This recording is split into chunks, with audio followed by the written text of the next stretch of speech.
अस्सलाम वालेकुम जी फ्रेंड्स। आज का जो हमारा टॉपिक है वो है एक्सरे स्पेक्ट्रा एंड मोज़िला। पिछले दो पार्ट में हमने डिस्कस कर लिया था कि व्हाट इज एक्सरे, एक्सरे की कितनी टाइप्स हैं, इस के बारे में हमने पिछली वीडियो में बात कर ली थी, पिछले दो वीडियो में। ओके, तो आज भी हम डिस्कस करेंगे एक्सरे एंड एटॉमिक नंबर के बारे में, यानी कि ये भी इसी का पार्ट है। एक्सरे स्पेक्ट्रा एंड मोज़िला का एक ही थर्ड पार्ट है हमारे पास। ओके, तो पहले जो दो पार्ट थे वो पहली वीडियो में, जो सेकंड पार्ट था वो वहाँ हमने दूसरी वीडियो में डिस्कस कर ली थी कि एक्सरे की क्या है। इसकी दो टाइप्स है, कंटिन्यूस एक्सरे है और डिस्क्रीट एक्सरे है। ओके, ये किस तरह प्रोड्यूस होती हैं ये पिछले दो वीडियो में हमने इस पर बात कर ली है। ओके, अब हम आगे इसी टॉपिक को आगे में लेकर चलते हैं। ओके, तो आइए स्टार्ट करते हैं अपने टॉपिक को बकायदा तौर पर। बिस्मिल्लाहिर्रहमानिर्रहीम, सल्लल्लाहु अला मुहम्मद सल्लल्लाहु अलैहि व आलिहि वसल्लम।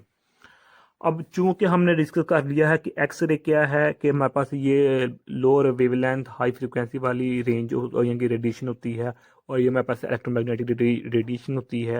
और इसकी दो टाइप्स है, एक कंटिन्यूस एक्सरे है, एक डिस्क्रीट एक्सरे है। ये पिछली वीडियो में हमने डिस्कस कर चुके हैं सब।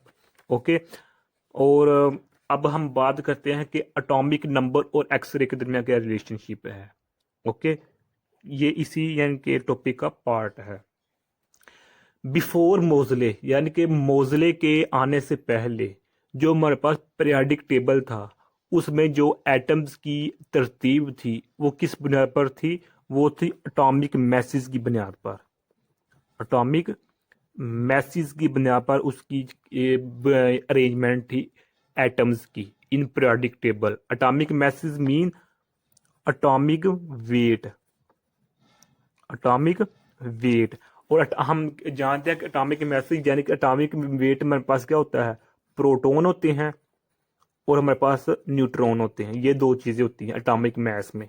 ओके, जिसकी बुनियाद पर जो हमारे पास मेंडलीफ, जिसको हम मेंडलीफ पीरियोडिक टेबल भी कहते हैं, मेंडलीफ ने एटॉमिक मैसेज की बुनियाद पर एटम्स की अरेंजमेंट की थी पीरियोडिक टेबल में।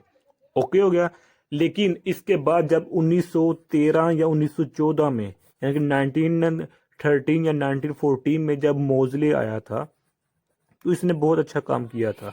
मोजले ने बजाय एटॉमिक मैसेज की बुनियाद पर एटम्स की तरतीब देता पीरियोडिक टेबल ने, इसने एक नया काम ही, नया लफ्ज ही निकाल लिया जिसको एटॉमिक नंबर कहा। इसने पहले एक्सपेरिमेंट किया था जिसकी वजह से उसने एटॉमिक नंबर को डिस्कवर किया था, और इसी एटॉमिक नंबर की बुनियाद पर इसने जो एटम्स की अरेंजमेंट थी इन पीरियोडिक टेबल, तो उसके हवाले से एटॉमिक नंबर की बुनियाद पर इसने एटम्स को दोबारा रीअरेंज कर दिया उसी पीरियोडिक टेबल में, मेंडलीफ के पीरियोडिक टेबल में एटम्स की रीअरेंज कर ली। तो जो अभी तक हमारे पास वही पीरियोडिक टेबल में जो एटम्स की अरेंजमेंट की थी मोजले ने, वो अभी तक हमारे पास वैसे की वैसे ही मौजूद है। ओके हो गया।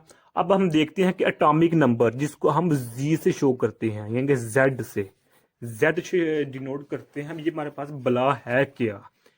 ओके, और ये हमारे पास मोजले ने किस तरह इसको यानी कि डिस्कवर किया था, इस पर किस तरह इसने क्या नाम वर्क किया था। ओके हो गया।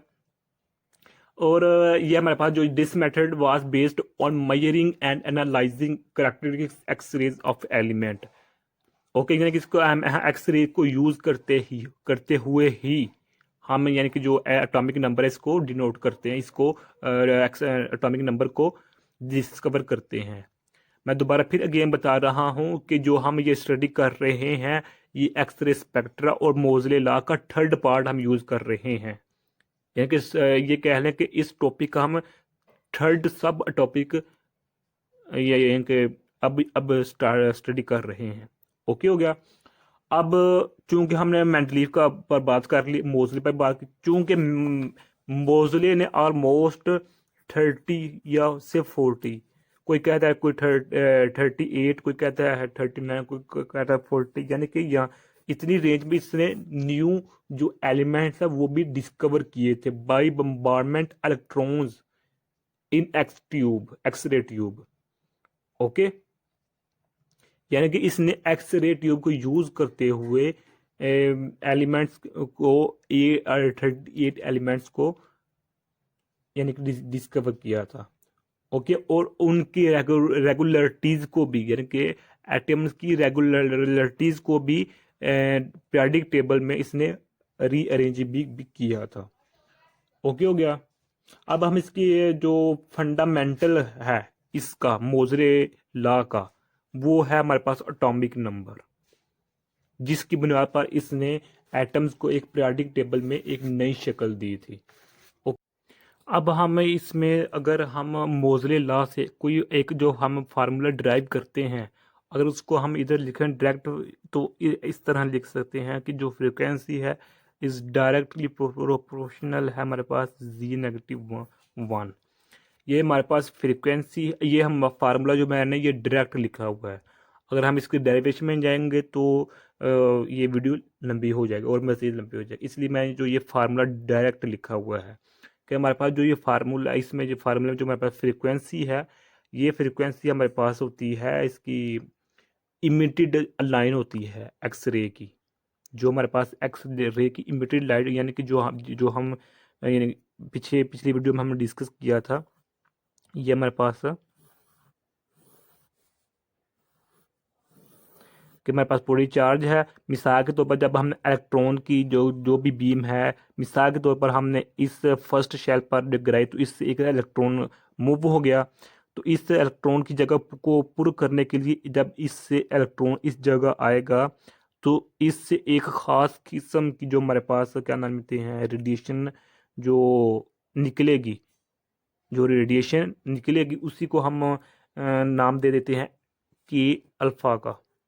ओके, तो इसकी अल्फा की जो फ्रीक्वेंसी है वो ये है, फ्रीक्वेंसी इज डायरेक्टली जो प्रोपोर्शनल है हमारे पास वो है Z-1 है, और Z हमारे पास क्या है, एटॉमिक नंबर है हमारे पास।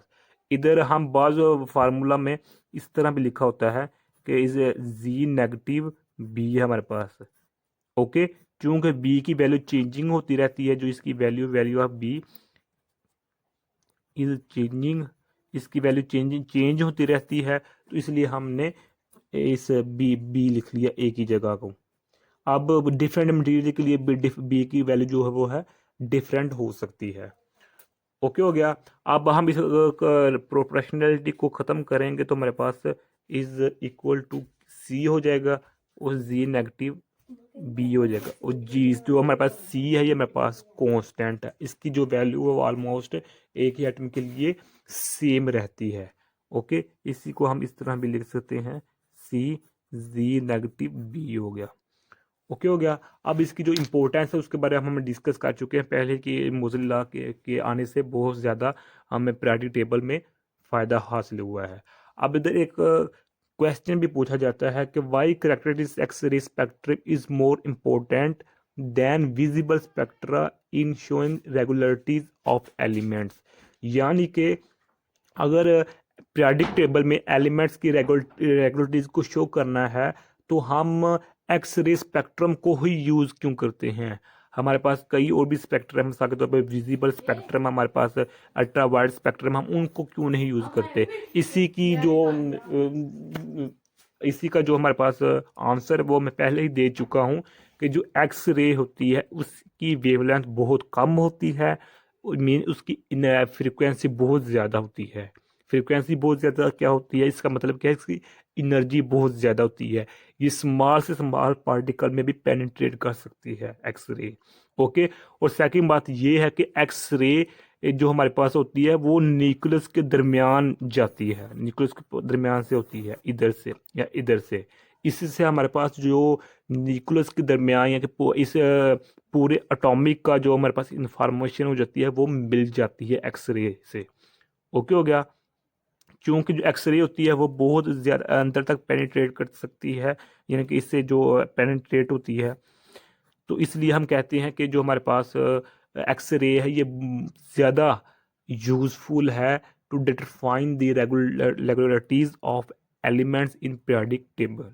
ओके, अब इसका जो नेक्स्ट पार्ट है वो हम नेक्स्ट वीडियो में देखेंगे। तब तक के लिए अल्लाह हाफिज़।